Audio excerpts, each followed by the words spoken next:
So I went from a 6 unit to a 52 unit. And I guess that was the big jump I made. And that was not as scary as I thought it was. And actually, once you get to that level, mainly it's in your head, growing like that. A lot of that scale is in your head, your limiting beliefs. Welcome to the Real Estate Marathon Podcast, your guide in the race to financial freedom through real estate investing and sound financial practices. This podcast is for anyone interested in learning more about real estate investing, personal finances, and a new take on traditional retirement. Now, here are your hosts, Larry Fierro and Mike Moe. What's going on, everybody? Welcome to the Real Estate Marathon Podcast, your guide on the race to financial freedom through real estate investing and sound financial practices. My name is Mike Moe, one of the hosts of the show, joined in the usual fashion with Mr. Fierro. How you doing, man? Mike, I am what can only be described as phenomenally fantastic. That's a new one, man. Phenomenally fantastic. All right. Yeah. I don't know if I can beat that one. Dude, I mean, Saturday at the MFIN Summit, I had such a great presentation with a lot of people that were asking some very good questions and, tried to get everything answered, tried to take care of them as best as possible. And, we were discussing owner financing, which you and I discussed a few episodes back. Yeah. And today's society, with the economy, you don't know what's going to happen with it one way or the other. Owner finance may become an option. That's the only option some people have because the banks may be tightening up their lending. Now they may be loosening it, but you never know. So next time that the banks tighten it, you'll be ready to go if you listen to that owner financing presentation. Exactly. Even if they're not tightening it, it's a good option to have in your tool belt with owner financing. Good thing to be aware of and know when to use it. So protect that already limited mortgages that you're able to get in before you go commercial. Yeah, for sure, man. So, all right, we have a fantastic interview. I love this. This is one of the favorite shows of mine. We interviewed Mr. Vince Gethings, who is quite an established investor. He went from 1 to 120 units in 4 years, and has just got a ton of information on how he did it, how he scaled up, some mistakes that he made, so you can learn from those and hopefully avoid some of those yourself. But man, what a good interview with this guy. Yeah, I didn't get a chance to say this to him, but I was sitting there thinking the whole time we were listening to him, I was thinking this guy is in full on beast mode. He's not taking any guff from anybody. He's getting it done. Yes. Yeah. It's man, this is a good one. I'm excited for the listeners to get a little taste of what Vince has been doing over the last 4 years. Yeah, definitely. Well, you want me to jump into the warm up here? Yeah, man, let's do it. All right. The warm up, I decided to do commercial prop. Commercial property refers to real estate property that is used for business activities. Commercial property usually refers to buildings that house businesses, but it can also refer to land that is intended to generate a profit, as well as larger residential properties. Whoa. Yeah, and the I guess the part of that definition that is most applicable to our conversation is that last part: larger residential property. So a lot of people don't assume a 20-unit apartment complex as commercial, because I think a lot of times they falsely attach commercial with just businesses like malls and strip malls and things like that. And Vince talked a lot about it in his interview with his matrix moment around why he started going commercial. Right, commercial is anything 5 units and up in multifamily. So if you're, buying a single family duplex, tri or quad, you're residential. And if you're buying, 5 units and up, it's commercial. And Vince talked about why he started going commercial because of how it's valued. It's not valued with comparable sales like your home is, or your duplexes and tris or quads are, where they have to, find a comparable sale within a certain time and radius of your location. And then that's what they'll base it off. Commercial properties are primarily based off how much money you're producing, what your NOI, your net operating income is out of that property, which is why he decided to make that transition. So you'll find out a little bit more about that exact story a little bit later in the interview.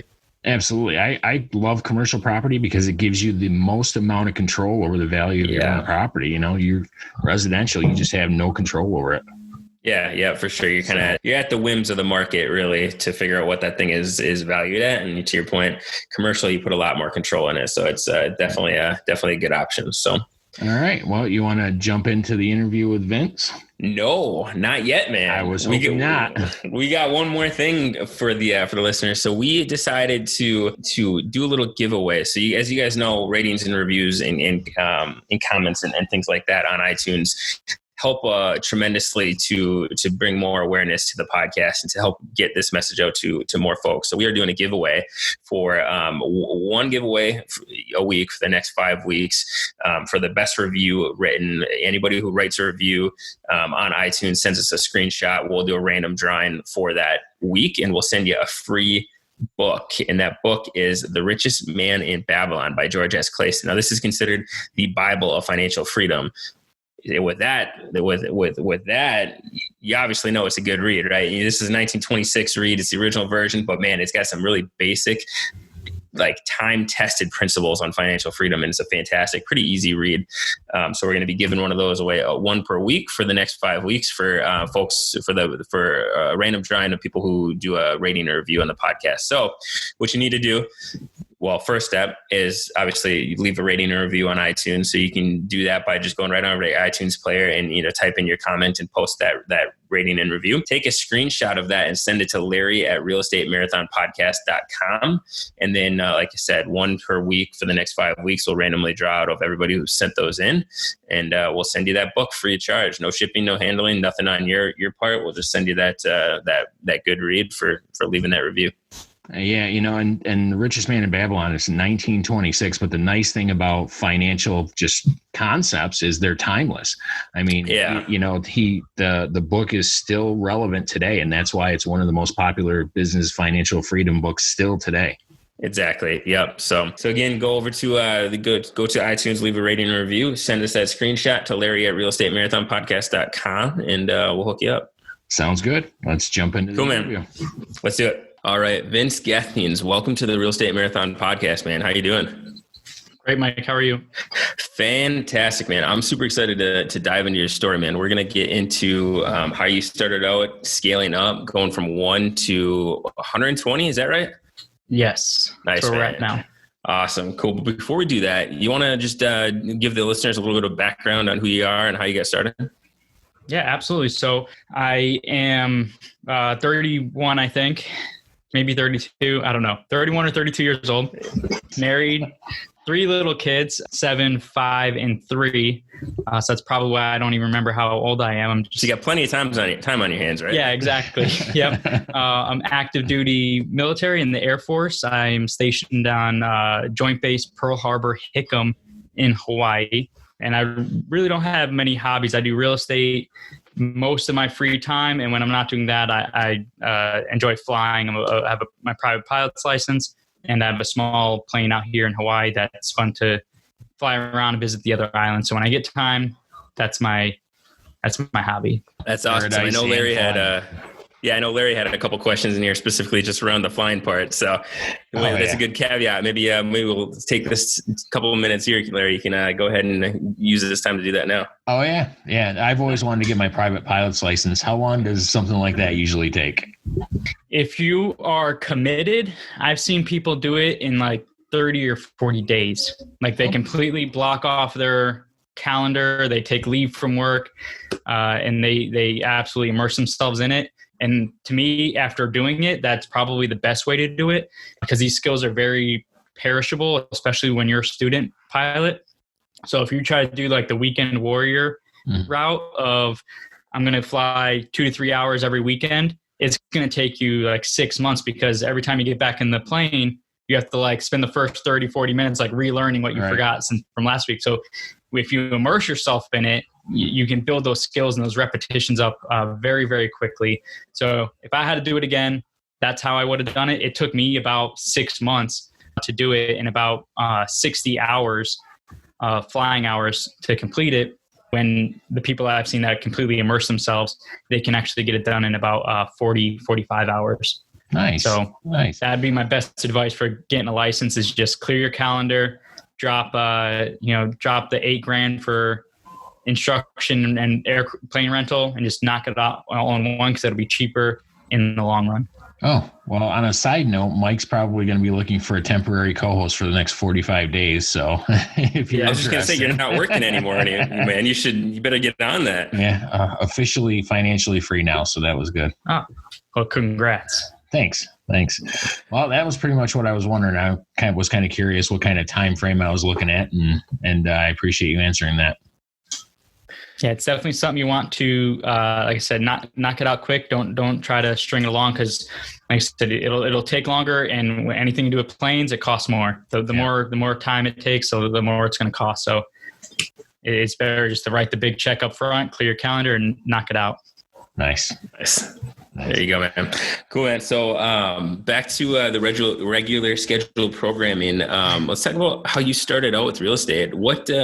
How did you start investing for your financial freedom and getting into real estate? What did that look like? So I started in the military. Let's go back a little bit. So in the military, it's very common for people that are into money, into budgeting and stuff like that, to be very heavy into stock markets rather than real estate, because stock markets is very mobile. Military, we're deployed a lot. We're doing temporary duty assignments and all over the world. So as long as we have an internet connection, you can trade stocks. So usually when you're deployed and stuff like that, you're making some extra money too. So it's very common for military members to be, some kind of swing traders, day traders, or just in the stock market. So that's what I did for about 7 to 8 years. And then I bought my first house in 2013 as the VA house hack, where you buy a single family house with your VA home loan, you move into it and you will flip it up. You flip it while you live in it. So I did that from 2013, sold that in 2016. And then by that time, and I realized that the stock market may not be where I want to be anymore. So I started getting into books like the Bigger Pockets book, Brandon Turner's books, and Rich Dad Poor Dad and all that. Like all those things started culminating, like you always hear. And I was like, okay, real estate's where we go. So I sold my single family house, took that seed money. And because I lived in it as my primary residence, it was tax-free, capital gains. And I took that and I started buying small multifamilies, duplexes, fourplexes, one right after another for it was like the first 13 units I bought was very quick succession. Within like 6 months, I bought my first 13 units. Nice. Wow. Nice. That's funny. I think a lot of people try to play their hand in the stock market before they find real estate. I did kind of the same thing. I read a couple of value investing books and thought that was kind of like the way to go. And then I realized, man, you can get it perfectly right, and then the market still reacts poorly, and you got it wrong, right? So that's when I found real estate as well. Exactly. And I read all the Warren Buffett books, all the Fisher books, all the whole value investing. I was all in it. Benjamin Graham, read them all. Yep. And then I read Random Walk Down Wall Street, and I was like, I'm just fooling myself. Nobody knows what's going on. Like it's all a game. Like nobody has control. And we can go down that road a little bit. It was like the last straw. And one of the questions is the aha moment or matrix moment, but one of them, which actually led me to liquidate all of my stocks, my IRAs, my retirement accounts, my brokerage accounts, everything was, I spent like 6 months investigating and looking into this green energy company, and everything looked good. The prospectus, the markets, all the industries that they were in, the supply, demand, everything of it was great. And turns out that the CEO and CFO were submitting falsified documents to the SEC. And once that broke, obviously the stock tanked, and I lost everything in that. And I was like, I just spent like 6 months out of all the the solar cities, the sun runs, the solar power, like all of them, making sure that this one company was the one. It turns out you have no control. Yeah. Like it's an illusion of control when you're in the stock market. Like you have no control over what the CEO does, the CFO, the board members. Like they're people on the other side of the world that can be doing whatever they want, and you have no control over them. And that's why that was like one of my aha moments. So like I need to have control over my destiny, my financial future. And I liquidated everything after that. Nice. Now, your matrix moment as far as real estate, though, you said you had a couple of matrix moments. I'm assuming one of the matrix moments was that you decided and honed in on real estate, much like Mike and I have. What did that look like? Absolutely. So the first one was between the stock market and real estate. The next one was between small multifamily and commercial multifamily. That was probably the biggest aha moment when, in a bad way, when I had one of my 4 units that I bought for $170,000.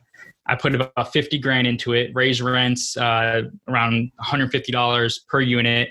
The place looked great. It was like the best on the block, looked awesome. I went to get it appraised, and it appraised for $170,000. And I was like, what's going on? And then appraiser was like, well, it's a 4 unit, it's residential property, it's comp value. And there's no comps on this in this neighborhood. Like there hasn't been any, no duplex or fourplex or triplex sales in the last year. So I didn't have anything to go off of. So it's worth $170,000. So that was like, okay, I'm never going to buy a residential property again. I'm only going to do commercial properties from here on out. And then that's when I really started like getting serious about scaling and not doing the, buy a duplex here or fourplex here, at least in that market, just because there wasn't enough of them around to make a difference and to kind of do that play. Nice. So before I want to talk about scaling up a little bit, obviously you decided to go from duplexes and 4 units onto bigger properties, but what did that first property look like? Were there any aha moments in that, or how did that first deal come about? So the first deal was it was a 4 unit. So I took the seed money for my single family house. I was about 130 grand after everything. And I took that. So that made a pretty good amount of down payments on some of those smaller properties. And it was, I said, it was a 170,000 4 unit, put about 50 grand into it. It probably needed maybe 20 grand. So that was one of the mistakes I did was I thought that I was going to go in and make it the nicest place on the block, which I did. Doesn't mean that everybody was going to pay more. I ended up getting about $150 per unit rent bump, which was awesome. But I probably could have gotten that rent bump just by better management.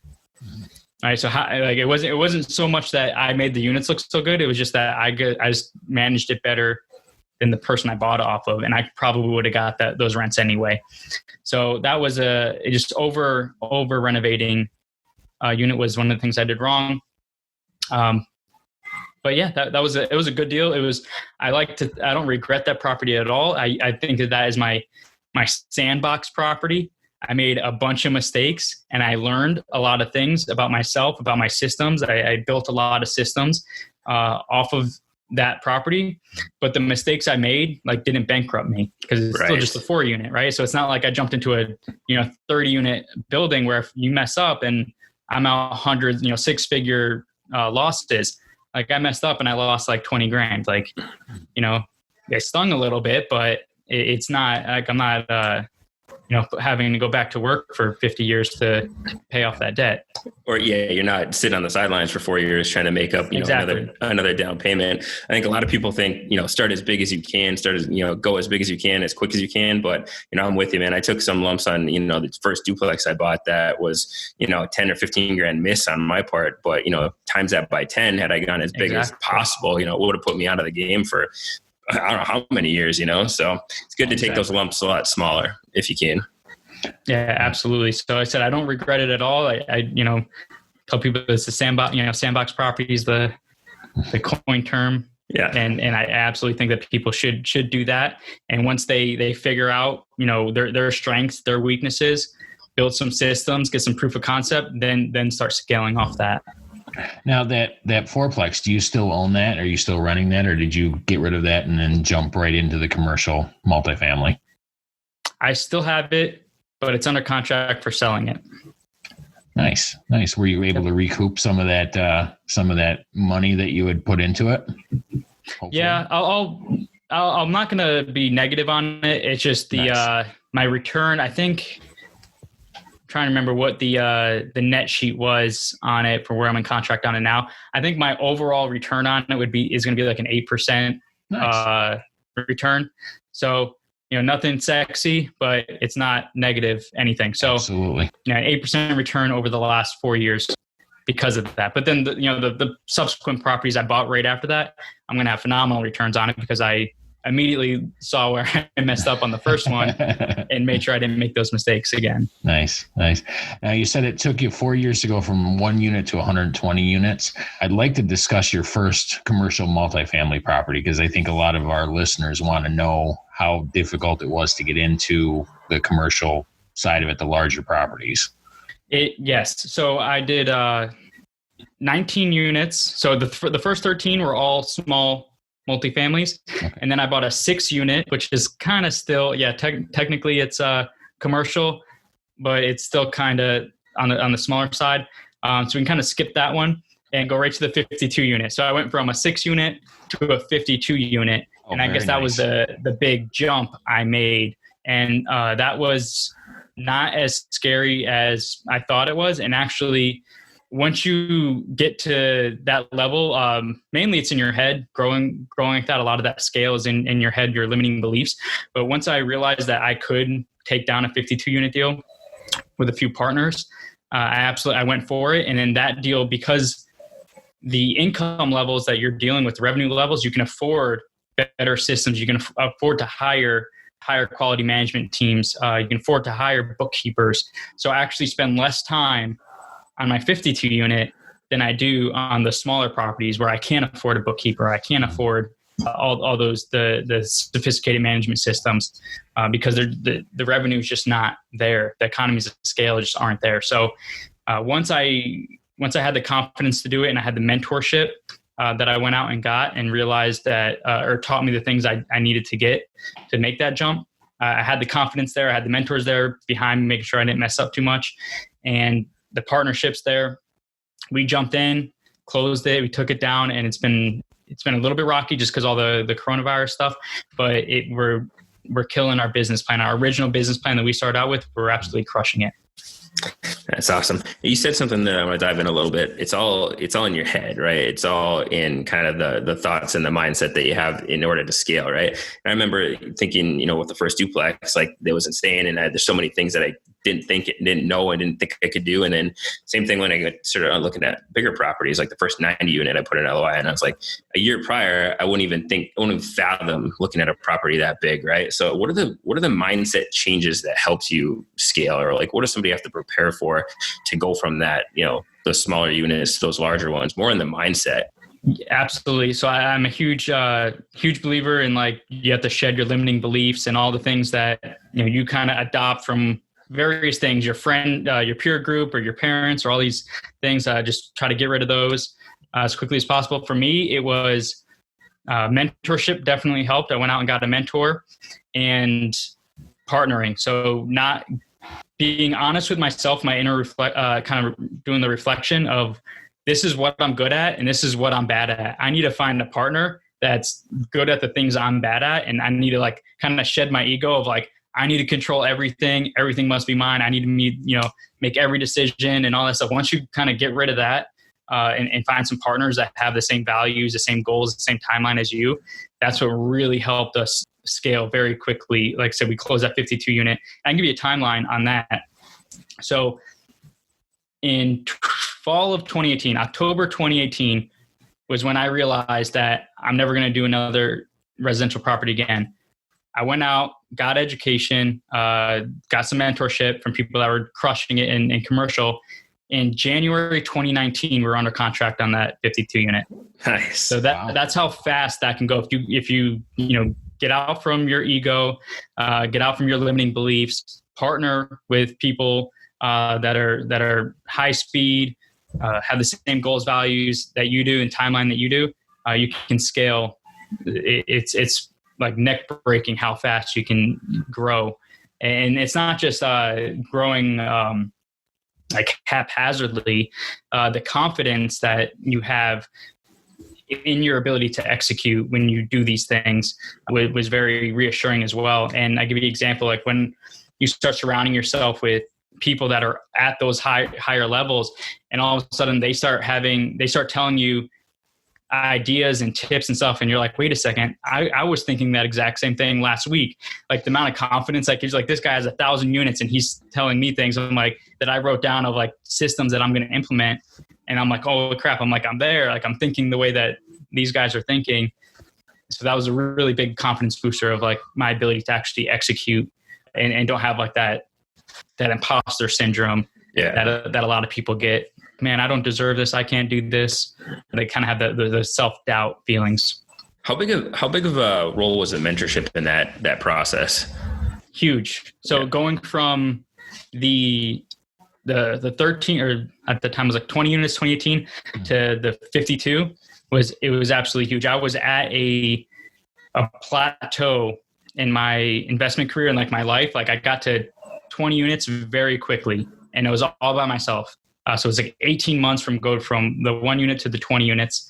And that was the fall of 2018. But then I hit a complete plateau. Like I couldn't figure out I knew I was doing something wrong, but I couldn't figure out what I was doing wrong. I couldn't find any, like my leads dried up, my financing dried up, my system started like reaching like critical mass of like how much my current systems could handle. My time was starting to get sucked up more because I'm overcompensating for my weak systems and processes. So I knew I was doing something wrong, but I didn't know what it was.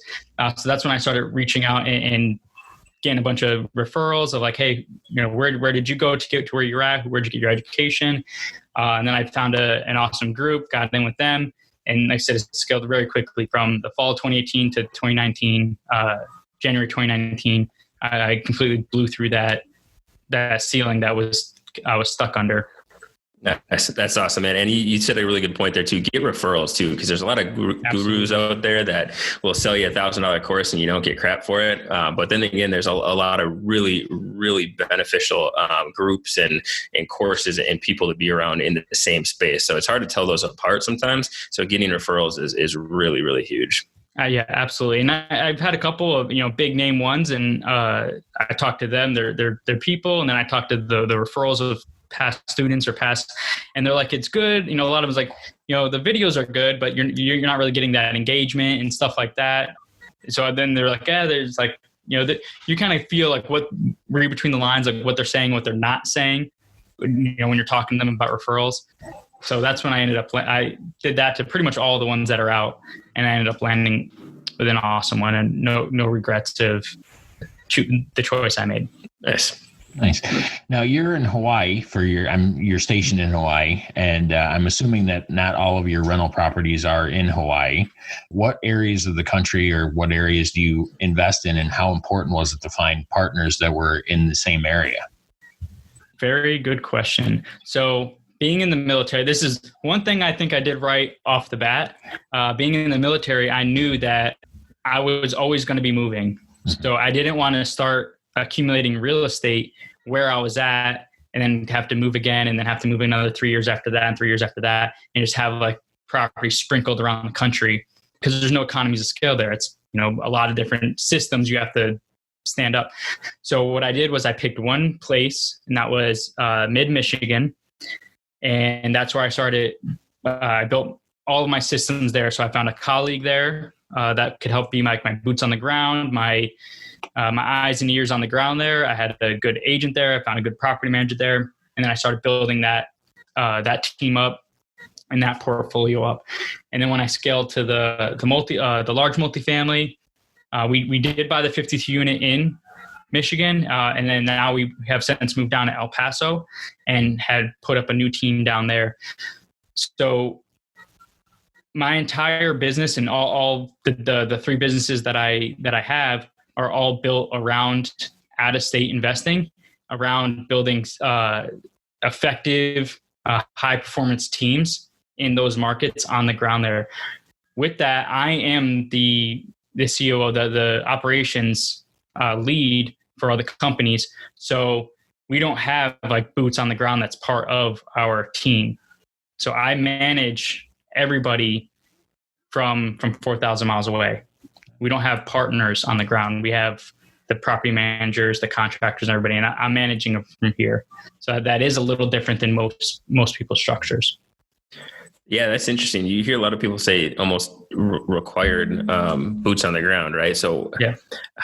Was that a difficult, system to set up without having somebody like you could like on your team you could truly trust there? Or how did you navigate that? So the way I envision it in my head is kind of like a Venn diagram. the circles that kind of overlap. And when I build the system, I hire each person or bring them onto the team, give them my expectations and everything like that. And then say, for example, I have a lead on a property, and I'll send my property manager over there, my agent over there, my broker over there, and then my colleague. And when I say colleague, it's not a partner. It's usually somebody I know, like another investor that I know from just networking. And I'm like, hey, you want to make $200 today? Like, go over here to this property, take some videos, take some notes, and we'll debrief after. But they need to know multifamily, and I'll circle back around to that. So they all kind of descend. There's 3 people descend on a property, and they each are looking at that property through their own lens. For example, the agent is looking at the property with the lens of how much is this place worth? What's the neighborhood like? What's the price per square foot? Like, what are some of the things that we can maybe knock the price off of? Like, kind of just like a normal agent, right? They're looking at it from a lot about the price standpoint. The property manager, they're looking at it from the lens of a property manager. They're gonna be like, I'm gonna have to manage this place. Here's everything I see wrong with it. Here's some things we can change. Here's things I see that they're doing wrong. That I see a lot of pets around or whatever it is, because they're going to have to manage it. So they look at that lens of managing this place. And then the investor or the colleague I send over there, I pick somebody that I know I can trust their testimony on, and they know multifamily real estate. I'm not going to send like a house flipper over to walk a 100-unit property. Like, they need to know multifamily real estate, but they're going to go through with the lens of an investor. They're going to say, here's all the CapEx, here's all the deferred maintenance. There's a crackhead living in number 7. There's trash everywhere. You're going to want to get that person out of there. Here's all the things, the value adds or the opportunities I see. Here's a strategy or 2 that I think I would do if I was going after this. And this happens over about 2 or 3 hours of that initial walkthrough. And they will all report back to me. I close everything off, and I'm just debriefing for like 2-3 hours. They all call in, shoot me their videos, their pictures they took. And without even being there, I have a pretty good sense. And that's where the Venn diagram comes in. All their stories and stuff kind of overlap.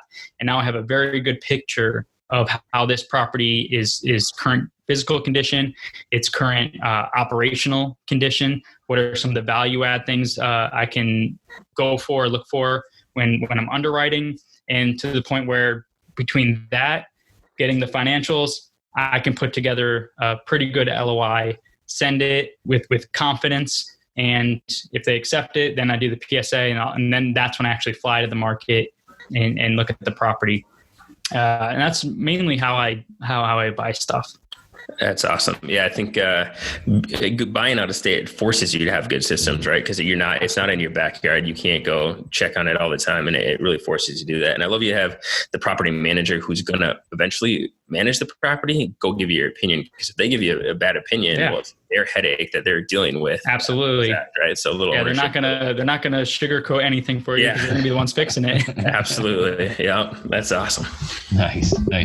Now, scaling up, what would you say was the key system that you really needed to implement that helped your growth the most? The key system that helped my growth the most, I think we call them weekly pulse checks. Mm-hmm. So we do a weekly call with our property managers, and we go over everything from leasing to balance due to rent roll changes to current collections, week by week current rent collections. We go over any kind of work orders that are in place, any kind of CapEx projects that are in place, any really just anything that needs to be talked about. But the point is just that weekly engagement, and that really keeps our property managers on their toes. And we usually do it Monday or Tuesday. So they close out the week on Friday. They know on Monday they're going to have to answer for a lot of these, or they're going to have to answer for all of these items. So they're going to make sure that all the numbers are updated, and they have, alibis, so to speak, for wherever the projects they're working on. And having that accountability there has really helped us. I wouldn't say grow as a sense of going unit wise, but grow in the sense of being able to execute our business plans very, very efficiently. Vince, you ever get any pushback from property managers who don't want that weekly call? I know a handful of them that I've spoke with, like, no, you're just supposed to, collect checks, and in 6 months, if we got an issue, I'll talk to you. But I think a lot of them aren't used to like hands-on owner who want that like weekly update, right? Are you ever getting pushback from the property managers you were dealing with first? Absolutely. One property manager said that they absolutely weren't going to do it. Another property manager took it in stride. They're like, absolutely, let's roll with it. That's an awesome idea. Our latest property manager, at first, he was very apprehensive. He was getting kind of agitated. He was like, you guys are micromanaging me. This is crazy. And stay calm. Don't go back and like, I'm the boss, whatever. I'm the owner. Like, not the way to do it. Check your ego and just go in and just explain, like, this is why I'm doing it this way. This is why I'm putting in these systems. This is why we have these accountability checks. And once you tell them the why around it, it was a lot better, and haven't really had any issues yet or since. Well, Nice. I would imagine that doing it on a weekly basis allows you to correct problems before they escalate into major problems.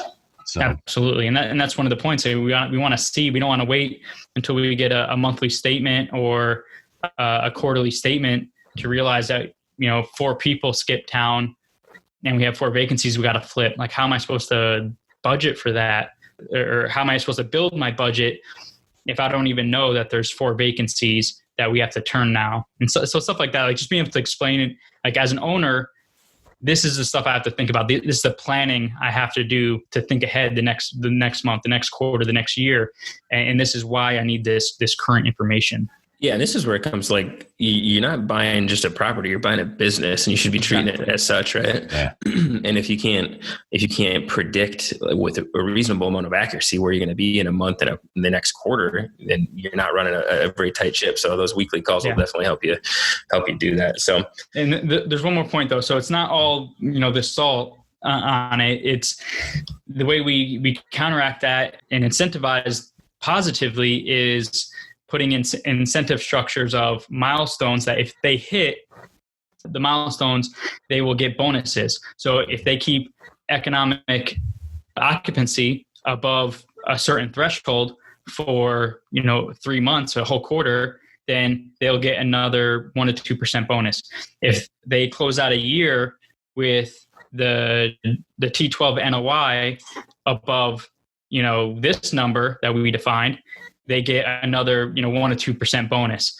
So that could be huge. And when we're talking about, NOIs of, $200,000, $300,000, $400,000, a 1%, 2% bonus just for keeping the NOI higher, which isn't going to be that hard if we have those weekly calls. Because like I said, what Larry said, you can catch, things slipping very quickly and fix them and right that ship and revector it. So once we institute that, a lot of that pushback kind of went away. And you're doing this all with third-party property managers, is that correct? Yes. Nice. Yeah, that's awesome. Aligning the interests. It's kind of the reverse of what property managers are used to keeping fees in my market a lot of times, where if they late rent, they'll keep the fees and that goes to the property manager. Well, the flip side of that is exactly what you're doing. Like, no, let's align interest and you get paid when we get paid. And if you collect, if you're 100%, collected by the 15th, then you get a bonus. And instead of incentivizing you to collect rent late, like let's align it a little bit better. So that's awesome. On the systems front, man, are there any things that you started with that either slowed you down or were kind of a waste of time, systems that you tried to implement that just didn't make sense for your business model or where you were at the time? Yeah. So the one that we've kind of regretted is third-party laundry services. We've read a few books of like getting these third-party laundry services. They'll put their own machines in, they collect the coins, they manage the machines, and there's some kind of equity or split of the cash flow. And it sounds great in theory, but the execution, at least the company we went to, which was a very big company, it's a national company, has kind of been pretty bad. So going forward, we're going to be keeping laundry in-house and developing a laundry system, maybe get a local like service contract with some kind of appliance supplier or something like that, and just coming up with a system to manage the the cash flow or the coins and everything like that. But yeah, the third party system for laundry has kind of been a bust for at least our experience. Yeah. Now you're at 120 doors right now. Is there a number in your head that's of doors that you want to achieve? And you'll say, once you get that number, you're going to be very impressed, I guess, or very happy with your success. Yeah, I think for me right now, it's between 200 and 250. Mm-hmm. And that's net doors to me. So not, the big ego number of here's all my syndication doors and here's all my JV doors and they're all added together. Yeah. It's just my net doors of my share and all of my ventures to be around that 200 door mark. Have you achieved your financial independence number? So when you get out of the military, is it something that you're never going to have to go find a full-time job and just lead that lifestyle?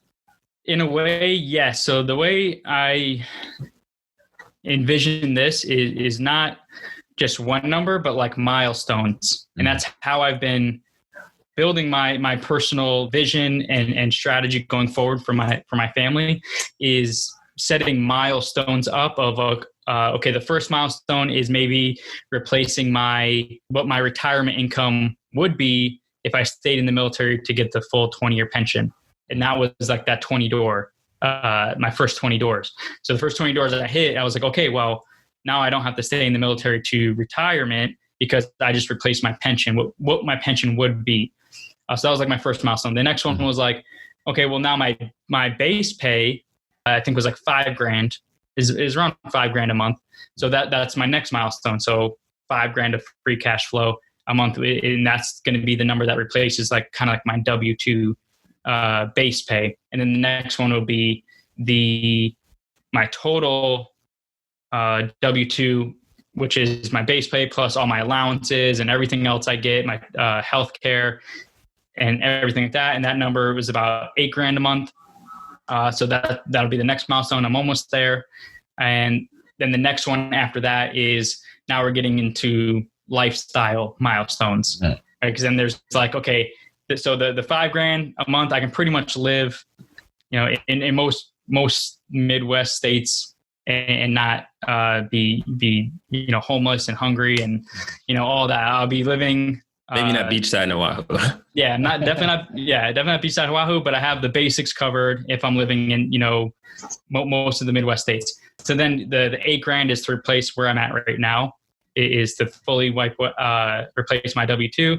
And then the next one would be like, okay, $10,000 is maybe this lifestyle. And then the $20,000 a month would be, the all out, traveling the world and having that beach house in Florida or whatever is that 20 to 25,000 a month. So that's the way I envision it, is just not so much which one number, but different milestones of freedom. So gotcha. In a way, I have replaced my military pension and my base pay. So 2 of my milestones hit. The last one is my overall military compensation number, which is $8,000 a month, which should be coming soon. Nice. Yeah, it's smart to chunk it up like that, man. I think a lot of people starting out, they're looking at the financial freedom, financial independence, and it just seems so daunting, especially if you're high income earner. It's like, how do you ever go from zero to try to replace all of that income with passive income? It just seems like a crazy Everest to climb. And having those like little milestones, like a lot of people do it, like basic living expenses, to your point, like rent, food, mortgage. Like if I can cover that with passive income, then you get a little bit of breathing room, and then you're not just like as handcuffed to that paycheck as you were previously. So it's good to chunk it up like that. So. Yeah, absolutely. It's you see that a lot in people that do like physical goals. Like I don't need to run 26 miles tomorrow. I need to run a 5K. Yeah. And then once I do that, then I can run, a 10K. Then I can run whatever the next milestone is, 15, 10 miles or something. So that's kind of how I envision, is like using that milestone as just chunking it down. It's way better on your psyche. You said not as daunting and discouraging to do it that way. Definitely helps you keep motivated. That's awesome. Where do you guys see yourself in the next year? Do you guys syndicating deals? You just partnering on deals, taking deals down yourself? And where do you want to grow in the next year? So we actually just did our first syndication There's a 48 unit in El Paso, and it closed on 15 April, right in the middle of coronavirus. Nice. So that gave us a huge amount of confidence in our business model and our team's ability to perform in high stress situations, because everywhere we looked, people were pulling out of deals, and we were able to actually negotiate a better deal. In every aspect of it. The financing got better, the price got reduced, we got a seller credit at closing. So it was an awesome experience to learn to scale up from partnerships to syndication, and then having that stress test of doing it during a global pandemic and still be able to close the deal and get it across the finish line. And then seeing that, now we're 2 months later, and the deal is just absolutely crushing it. We're 6 months ahead of schedule on executing our business plan, and it's been absolutely phenomenal the last 2 months. So going forward, I'm looking to get another 100 to probably 150 doors in the next 12 months.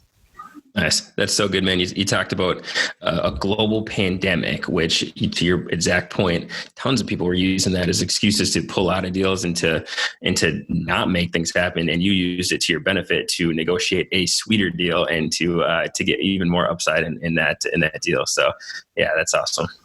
Well, I think, this has been phenomenal, Vince. I really do appreciate you coming up and getting on the call with us, because a lot of our listeners are trying to get to where you're at with the syndications, and every bit of information we give them is a bit of information that'll help them out. Yeah, absolutely. So I will say, after doing my first syndication, I would not advise somebody to just jump in and do syndication. I know, like, back to our point with the guru programs, that there's plenty of them out there. They're like, hey, your first deal, here's the playbook for syndication. I've done 10 deals before this syndication. I still was taking a school on a couple things. And I stayed calm, cool, collected, and leaned into the issues and got them solved. But if I was brand new and maybe this was like my second deal or third deal, I would have been crazy. So although syndication, it is, high, and a more advanced strategy, I think it's, it's a tool to get a deal done, but it's not like the pinnacle. It's not like, I don't picture it as like a pyramid with syndications on top. I think of, as a toolbox, and syndication just one tool that you can use if that deal is the right deal to get that done. Use syndication. If the deal says, if the numbers work and you can do a partnership, do a partnership. Do a JV, do a seller financing structure. So you want to be versed in all of these strategies and employ them like tools, not as advancing up a ladder where syndication's at the top. I don't think that after doing it, I said I will do more syndications, but I'm not going to only be doing syndications. If the right deal comes along and syndication is the right tool for the job, that's what I'll use.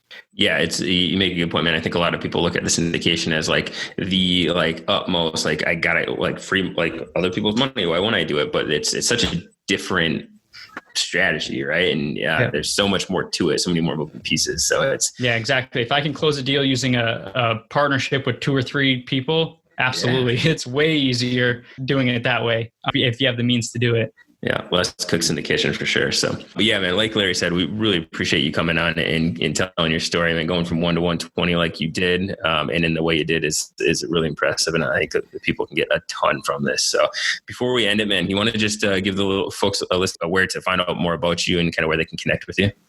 Yeah, absolutely. So LinkedIn, I'm finally firing up my LinkedIn account for the first time in like 3 years. So I'm on LinkedIn. You can message me there. We have the Honolulu Multifamily and More meetup group. So that's on Facebook. So Facebook, Honolulu Multifamily and More. That's our platform for just sharing, free knowledge, no pitch environment. Really awesome group there. For our company, it's tricityequity.com.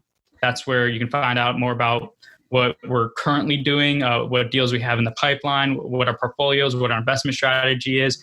You can go to tricityequity.com and you can click like the connect with us. We have one of my partners, Duke. just wrote a guide. It's like a 30-page guide for passive investors, not so much for passive investors, but for professional people that may have some money to deploy, but they're not sure what side of the fence they're on. They're like, I really like real estate, but I don't know if I want to do all the work. Maybe I want to be an LP. Maybe I want to be a GP. So he wrote this guide to kind of help guide you through that thought process of the best way for you to get into real estate investing, specifically multifamily.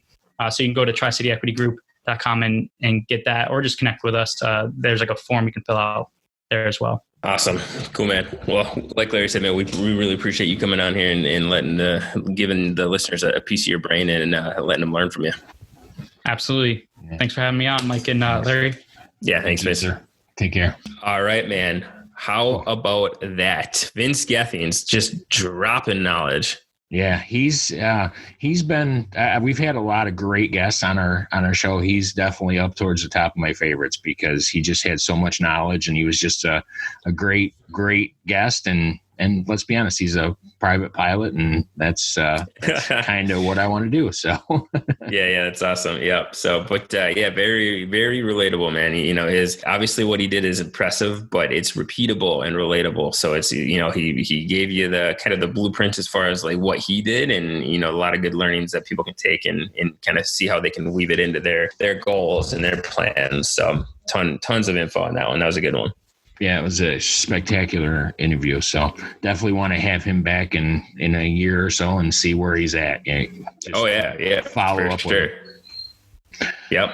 So what do you think about a call to action? Well, call to action, man. So Vince talked a lot about systems, right? And how those were really the backbone of what allowed him to scale, right? So I think that's the call to action, man. Look at what systems that you have in place today, whether it's in your business, whether it's in your asset management or your real estate business today, or even if you don't have any units, if you don't have anything under contract, but you're anything under management, but you're looking to purchase units and scale up, you still need systems. Like, what are you doing daily what's your system to stay in contact with brokers? What's your system to your deal flow, system? So like really, if you don't have any of these systems and you're not treating your real estate like a business, and you need to start looking at how can you operationalize your goals, right? So look at your systems, figure out what you need to implement and what you need to kind of fine tune if you have something in place, but maybe they're not getting you the results. Yeah, and systems are a huge part of what you need to do, because you can't do everything yourself. You have to get those systems in place. If you want to get that financial freedom going on, you got to be able to make money while you're out camping like I am right now. Exactly. Yeah, man. And, Robert Kiyosaki talks a lot about in his books about how businesses are just a chunk of systems all together that are working for your goals, right? It's you're running your business kind of haphazardly and you don't have these things in place, then you're not going to be able to get to your goals as fast as, or even potentially at all. So look at your systems. Even if you're a small operation with no properties right now, you still need systems. It's still important. So look at those, assess what you need, and start implementing them. Absolutely.